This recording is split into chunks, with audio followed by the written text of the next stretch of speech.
Hey YouTube, it's Tamara Blodgett, the cheating carnivore, and I just want to give a little bit of a uptick of what I think's happening right now with my system, and it's a systemic thing. I'm not using the word system lightly. I've got sort of a clogged nasal situation, airway, and I have a low-grade eye infection, and then today I woke up with a sore throat a little bit, and I'm just feeling generally punky. And it's not like me not to feel well. So my body is behaving like it used to a little bit when I had hay fever when I was a really young woman, under 30. It runs in my family, hay fever does. And I think what's happening is I might be having a huge allergic reaction to the Swiss Chris. And Swiss Chris is a natural herbal laxative that people take for regularity, and I thought I had found the guru of all things, that no matter where we went, how we traveled, how often we ate, how much we ate, I had like a solution. Because some carnivores would go, just have more fat. Well, I was up at 250 a day in grams, and all I was doing was gaining. So I was like, okay, that's not the solution. My body shouldn't be gaining weight if it legitimately needs this much fat. So I was taking that. Well, I couldn't get rid of this eczema, and I knew that eczema is largely allergic in nature, and I could tell by the way my body was reacting, especially in this area, that it wasn't a topical thing. Okay, it's not like hair product or anything like that. I've been using the same hair product now for a couple of years. The eczema came on very closely related to when I started using Swiss Chris, now that I think back on it and reflect. So for me, I need to find a way to eradicate it from my system. I even have like the start of a canker sore happening in my tongue. I mean, I'm just an absolute mess. I just got off a 36-hour ADF fast, alternate day fasting, and I'm going to do that in combination with eating carnivore for the most part. I have taken cream out of my diet twice, and yogurt and everything. I know it's not dairy, which is a likely culprit. I don't have grains, obviously.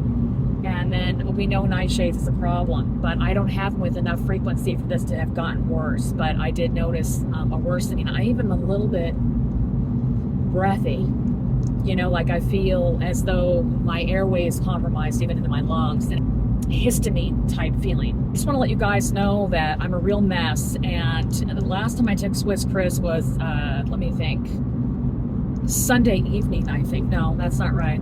That's a lie. Okay, so I think I haven't taken it for 2 days. I'll have to think back on that.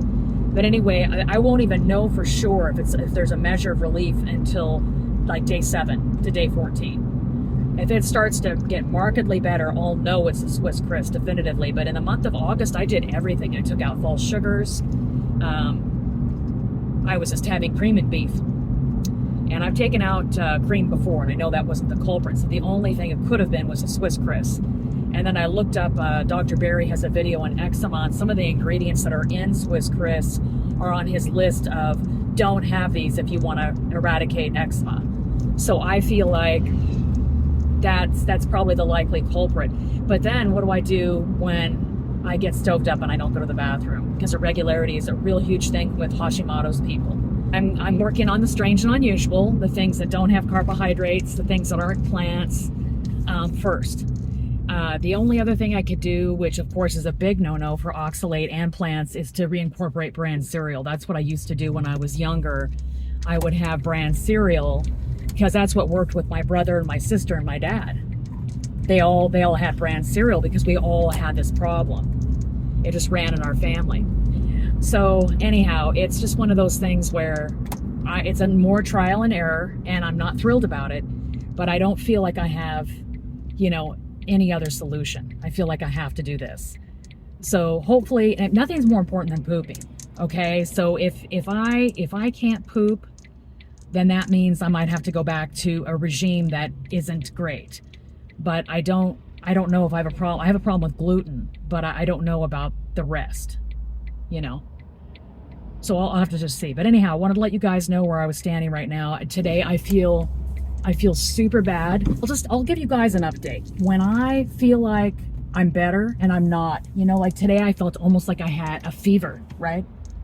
And that's not how I want to feel. It's the opposite of what I'm going for here. a feeling of wellness. And I thought for sure that I would feel a little bit better after my fast, and I didn't. I had 2 cups of coffee with cream, and it hit my gut like a lead weight, and I had lots of pain and discomfort in my bowel. And what I had was the sugar-free Ready Whip on top of, cream in my coffee. So on my next feed day, which is Saturday, today's Thursday, I'm going to just experiment and just have cream by itself to break my fast and see if I don't put the Ready Whip on how I feel. And then I'll know definitively that's a problem anyway, but it's not causing the eczema, I don't think. Lots of self-experimentation, lots of N equals 1, lots of you guys watching me go through stuff and jump through hoops that maybe you don't want to try, and I have tried it for you. So anyway, love you guys, okay? Smash the like button, subscribe if you haven't already. I really want more followers. I want to help more people if I can. So anyway, thanks a lot. Talk to you soon.